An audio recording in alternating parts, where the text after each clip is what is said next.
Chapter 8. Some of the clocks had stopped again, those from the second landing upwards. The patch of light had found its way as far as the second landing. Once there, it had heard the voices from below and then hidden itself.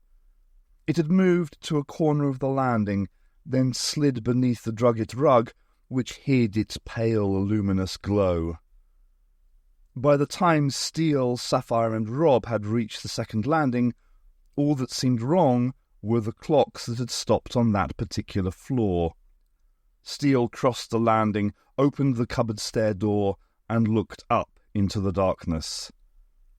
"And it called to you?" he asked. "Yes," said Rob. "It called my name.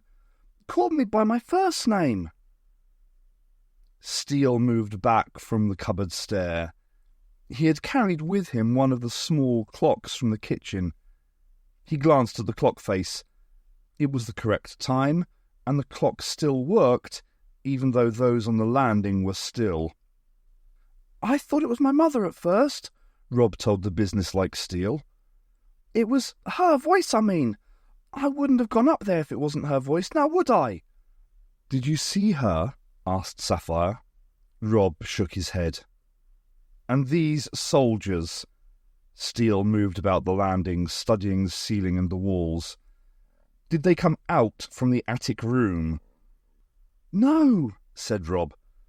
"They came up the stairs. Came from down here somewhere."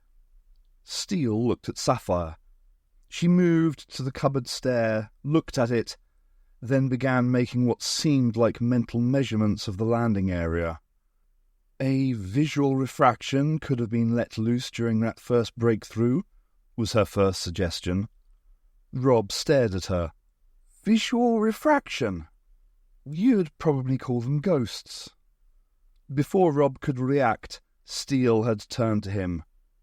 "Did anything come out from the room?" "No, nothing." "You're sure?" "Yes, I'm sure." Steel walked to the cupboard stair door and began to climb the stairs. "Anyway, it became a different door," he called after Steel. "So something could have got out. Those soldiers smashed the door." Sapphire moved past him and followed Steel up the attic stairs. She stopped suddenly about 3 steps up. "There's something," said Sapphire. "I'm not sure what. Just something here. Somewhere." Steel moved back down the stairs. He held out the clock.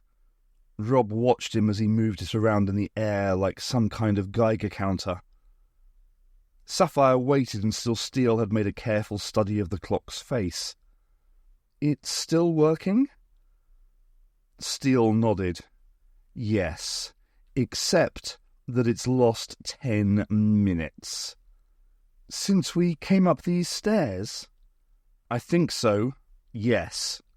"Well," Sapphire looked at the stairs, "if the images of the soldiers appeared about here—" "They did," Rob broke in, pointing to a spot 2/3 of the way up the stairs.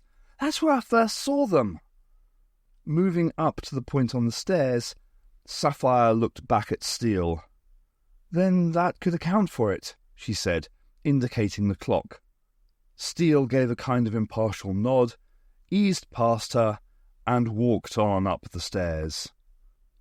As Steel climbed the attic stairs, so the patch of dull light moved out from under the rug on the second landing. Accompanied by its faint murmuring sound, it glided in the other direction, across the landing, and began to descend the stairs to the first landing below. When Rob reached the landing, staying wisely at the heels of Sapphire and Steel on the way up, he looked first at the attic door. "It's back as it was!" he exclaimed. Steel was peering at the clock face. "And so is the clock." He held it out in the darkness for Sapphire to see. "It's at the correct time again." Rob began. "You mean it lost 10 minutes just on—" "Quiet!" Steel raised his hand as he moved to the boarded-up door. He then put his ear close to the wooden struts and listened. "Well, one thing's changed," he said eventually. Sapphire took his place at the door, and Rob moved with her to listen. From within the room, the flat, mechanical-like whisper that did not vary in pitch was saying the words, "Upstairs and downstairs, upstairs and downstairs," repeatedly. Sapphire turned her head to look at Rob. "When your mother's voice called to you—" "That isn't my mother's voice." "I know." Sapphire smiled patiently. "But when her voice spoke to you, was that the rhyme you chose?" "I didn't exactly choose it. It was put in my head." "But was that the rhyme?" Rob put his head to the door and listened a second time. "If it is, just tell me." Sapphire's smile had gone. "Whatever you do, don't say any of it aloud." Rob nodded as he listened. He then looked away from the door. "That's the one," he said. "And did you complete it? Did you say all of it?" "No." Then he heard the other sounds again. Heavy footsteps and the hard jingle of metal as the troopers stamped their way up the stairs. He turned quickly to see if Sapphire and Steel had also heard it. They had. With swords drawn, the shadowy figures of the Ironside troopers climbed the stairs in exactly the same way as before. To Rob, it was like seeing the repeat of a piece of film. "Stay as you are," was the command from Steel. Rob tried to move closer to him and Sapphire as the troopers marched their way up the stairs. "Stay as you are. Don't move." Rob stayed as he was. The troopers reached the landing and advanced across it as before. Rob saw, rather than felt, them pass him. There was the stale, musty smell, the skull-like faces under the visors, eyes staring ahead at the door of the room. And the door was the old door once more. The troopers moved to it, one raising his sword to strike the door. Then the figures disappeared, and the attic door returned to normal. Rob was not surprised to find that Steel and Sapphire had taken the incident quite calmly. Even though he could never understand the two of them, at least he was getting used to their unpredictable behaviour. He often felt that, given a few years with this pair, there would be no real surprises left in life. "That's what you saw before?" Steel was asking him. "Yes." "Any variation?" "What?" queried Rob. "Did they seem different this time? Did they act differently?" "No," said Rob.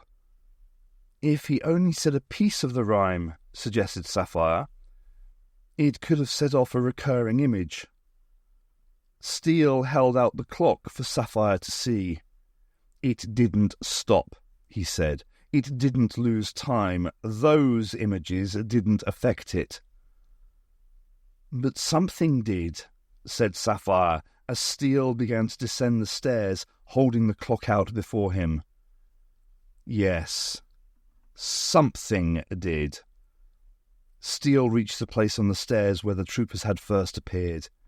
He swung the clock slowly around, testing the area of stair. The clock continued to tick. So those 10 minutes were not lost on these stairs. Steel stepped down to the bottom of the stairs and pushed the cupboard stair door open wide.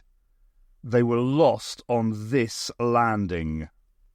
The patch of light waited below on the first landing. It waited by the skirting board, beside the earthenware jug that was neatly arranged with pampas grass and dried wild flowers. On the wall, above the earthenware jar, was a framed picture. It was one of many pictures, paintings and prints that Rob's parents had collected and hung on the walls of the house. And this particular picture was of an old 17th century dwelling. It was a small thatched cottage with a cluster of rickety outbuildings. The picture had always fascinated Rob because it was not the usual pretty thatched cottage. This building looked uncared for and unloved. Because of that, it seemed somehow forbidding. When he first saw it, Rob had thought it was a painting of a derelict cottage, until he noticed the small chimney and its thin spiral of smoke. While Steel, Sapphire and Rob examined the landing above, and Helen slept soundly in the room below, the patch of light began to move once more. But this time it moved back to the wall and began to climb it, gliding smoothly over the skirting board and emitting the low, strange sound. The patch of light skimmed slowly upwards over the surface of the wall. It reached the picture and slipped behind the wooden frame. The glow was extinguished, and the sound died. Steel had examined the second-floor landing, but had found nothing. The clock had not stopped on this occasion, neither had it lost any more time. As Steel led the way down the second flight of stairs, he asked Sapphire about the significance of the second nursery rhyme. Like the first rhyme, this one has historical roots, Sapphire explained. From the Civil War. Civil War? Steel inquired as he continued to lead the small party down the stairs. Yes, Sapphire continued with her explanation. When Parliament troops searched houses, looking for people who wouldn't pray. Wouldn't pray? Unbelievers. Oh, said Steel, appearing to lose interest in the topic. Don't you know your history? Rob chipped in. Steel did not bother to look at him. I know mine. Yes, he said, giving Rob yet another thought to puzzle over. But then it doesn't make sense, Sapphire said as they reached the second landing. Steel halted at the foot of the stairs. What doesn't make sense? Well, those soldiers are an anachronism. If they're ghosts, they must have lived and died a good 100 years before this house was built. Steel looked at her. So? So why should they be breaking down a door that was never a part of this house? Steel had no idea. He shook his head. It's history gone wrong, said Sapphire, looking back up at the stairs. Either that or part of a plan. A plan? Asked Rob, intrigued. But Sapphire ignored him as she looked back at Steel. A deliberate confusion, a way of diverting us. From what? Steel walked across the landing towards the first flight of stairs, with Rob close behind him. Sapphire remained on the landing. I don't know, but they know it's us. They're not likely to use tricks that we already know, are they? Steel passed the picture. I doubt it, he said as he began to descend the first flight of stairs. Rob followed him. He still felt tired, but he did not fancy sleeping in his own bedroom. Not at the moment. He passed the picture, thinking that there was another couch in the sitting room. Maybe if he fell asleep on that, or even pretended to sleep on it, Sapphire might make him a bed there and tuck him up for the night. He was even wondering, though he would never admit it, what a kiss goodnight from Sapphire would be like. He was still thinking about that imaginary kiss when he almost bumped into Steel, who had stopped on the stairs. Steel was staring at the face of the clock that he held. It's lost time again, he exclaimed. Another 10 minutes. Rob peered over Steel's arm at the clock face as Sapphire hurried across the landing. Then it must have been lost right here, she said, pointing at the landing. She passed the picture, but it was too late. Even though she saw the glow from the corner of her eye and turned her head quickly to look. She heard the faint sound and saw the patch of light glowing through the painted, ramshackle cottage. "Steel!" she cried out. Rob and Steel turned quickly from the clock. They stared back at the landing, and Rob's mouth opened in shock and amazement. There was no one on the landing.